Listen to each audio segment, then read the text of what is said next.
After midnight was gone, the house felt emptier. He noticed the quiet most in the mornings, when she would have padded slowly across the floor, tail flicking. Now there was only the creak of old wood and the groan of the pipes. He kept expecting to see her green eyes watching from the doorway. Some mornings he didn't want to get out of bed at all. He would lie there staring at the cracked ceiling, listening to the wind outside, but he heard her voice in his mind, not words exactly, but that gentle, stubborn presence. I stayed by you because you wanted it. Now you need to stay by you. He sighed, pushing back the covers. He stood up slowly, knees cracking, and shuffled to the bathroom. He brushed his teeth, he splashed water on his face. He made coffee.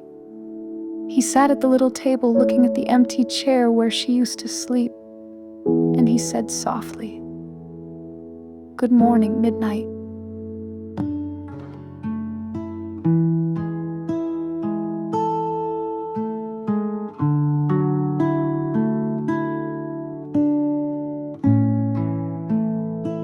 Some days were harder than others. He forgot to eat sometimes. Money got tight because he didn't feel like opening the bills. He let the dishes pile up, but he tried. He reminded himself, taking care of myself is a way to honor her. She stayed by me. I need to stay by me. He started setting small goals: wash the dishes, open the mail, make a grocery list. He wrote them down on old scraps of paper, crossing them off slowly. He began to look at his budget. It wasn't perfect, but he tried. He told himself, I need to know what I have. I need to know what I need. Money is how I feed myself. I deserve safety.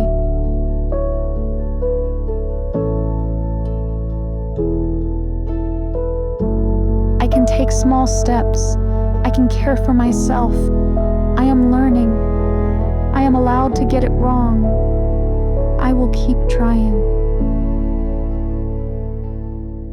Step by step I find my way.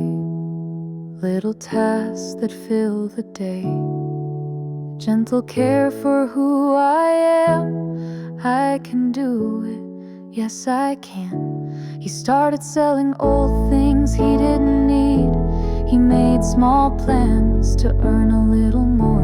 He budgeted carefully, even when it hurt. He reminded himself, I can learn to manage. I can choose what matters. I can make what I need. Some days he sat in the old chair and cried. Other days he opened the windows and let in the light. He swept the floors. He cooked a meal for himself, even if it was simple. He remembered how she used to watch him in the kitchen, tail swishing, waiting for him to drop a scrap. He smiled at that. I can keep living. I can keep loving.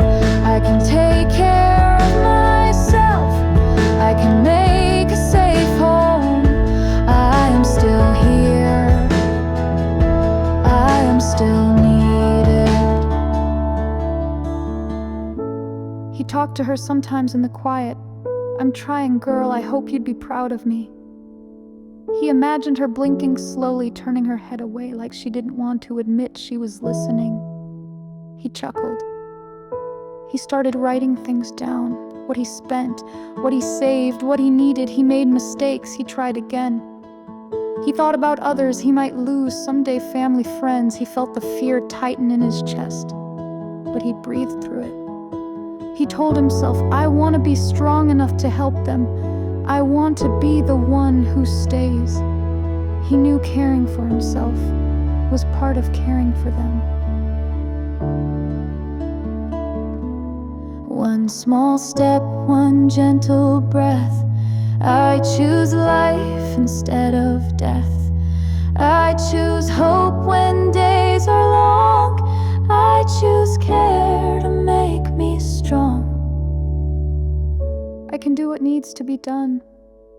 I can care for myself to care for others. I am not perfect, but I am trying, and that is enough. He sat in the old chair as the sun set, shadows growing long across the floor. He rested his hand on the empty chair beside him. He whispered, "Thank you, Midnight, for staying, for teaching me. I'll keep going." And he closed his eyes, breathing slowly, letting the night come in gently, knowing he could face tomorrow.